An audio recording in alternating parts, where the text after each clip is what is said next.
Israel की लाख कोशिशों के बाद भी लेबनान का हिजबुल्ला शिकंजे में नहीं फंस पा रहा है। पहले हवाई ऑपरेशन और अब जमीनी ऑपरेशन के बावजूद हिजबुल्ला के तेवर पहले की तरह बरकरार हैं।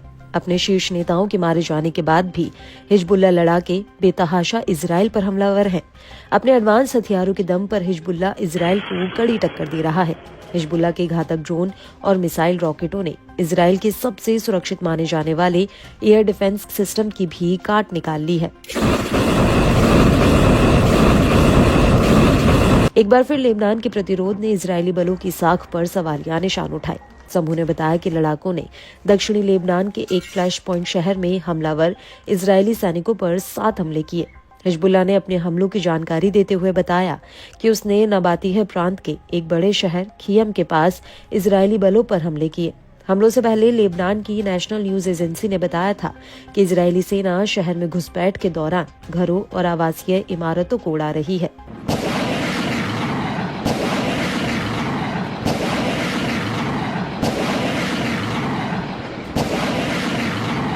हिजबुल्ला ने इजरायली मिलिट्री साइट्स के खिलाफ अपने 29 ऑपरेशनों का दावा किया, जिससे दक्षिणी लेबनानी शहरों और गांवों में इजरायली सेना की आगे बढ़ने की कोशिशों को रोका गया। इन ऑपरेशनों में हिजबुल्ला ने दक्षिणी लेबनानी शहरों और उत्तरी इजराइल में इजरायली सेना की टुकड़ियों पर रॉकेट और ड्रोन हमले किए। इसके अलावा हिजबुल्ला ने पश्चिमी सेक्टर के आसमान में एक इजरायली हरमीज 900 ड्रोन को सतह से हवा में मार करने वाली मिसाइल से तबाह किया। लड़ाकों ने अभियान की शुरुआत एक तरफा ड्रोन के हमले से की। इसमें कब्जे वाले हाइफा के उत्तर में हाइफा नौसैनिक अड्डे को निशाना बनाया गया, जहां मिसाइल नौकाएं और पनडुब्बियां हैं, जो लेबनान फिलिस्तीनी बॉर्डर से 35 किलोमीटर दूर है। लड़ाकों ने खियाम शहर की पूर्व में इजरायली सेना के एक समूह को निशाना बनाकर रॉकेटों से हमला किया। लड़ाकों ने इजरायली कफर युवाल बस्ती के उत्तर में इजरायली सैनिकों को निशाना बनाकर 2 अलग अलग रॉकेट हमले किए।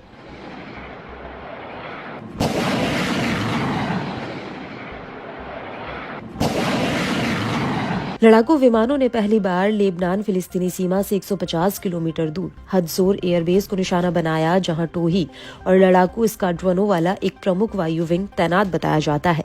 इसके अलावा हिजबुल्ला ने दावा किया कि लड़ाकों ने पहली बार इजरायली अर्ली वार्निंग पोस्ट पर भी हमला किया, जो कब्जे वाले सीरियन गोलान के माउंट हरमून पर है।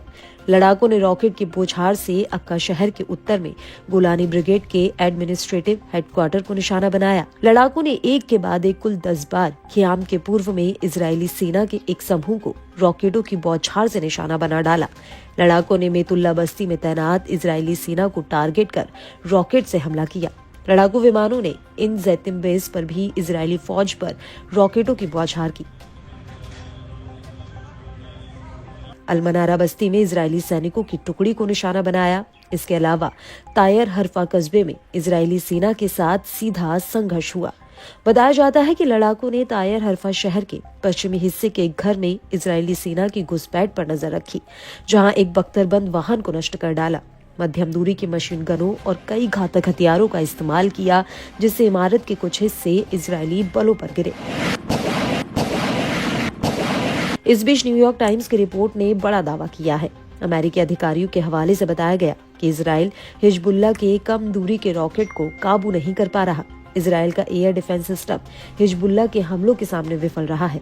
दरअसल लड़ाके उत्तरी इजराइल को लगातार अपना निशाना बनाते रहते हैं। बता दें कि ये इलाका सबसे ज्यादा हिजबुल्ला के हमलों का शिकार रहा है। इसके चलते उत्तरी इजरायली बस्तियों के लोग सुरक्षित अपनी बस्तियों में नहीं लौट पा रहे हैं। वहीं लेबनान के स्वास्थ्य मंत्रालय ने कहा कि पूर्वी बेका वैली में इजरायली हमलों में कम से कम 22 लोगों की जान गई। अक्टूबर 2023 से लेबनान पर इजरायली हमले में मरने वालों की संख्या 3,500 से ज्यादा हो गई है। इसके अलावा 15,000 से अधिक लोग घायल हुए हैं। इनमें से अधिकतर पिछले महीने तेज हुए हवाई और जमीनी हमलों के दौरान अपनी जान गंवा चुके हैं।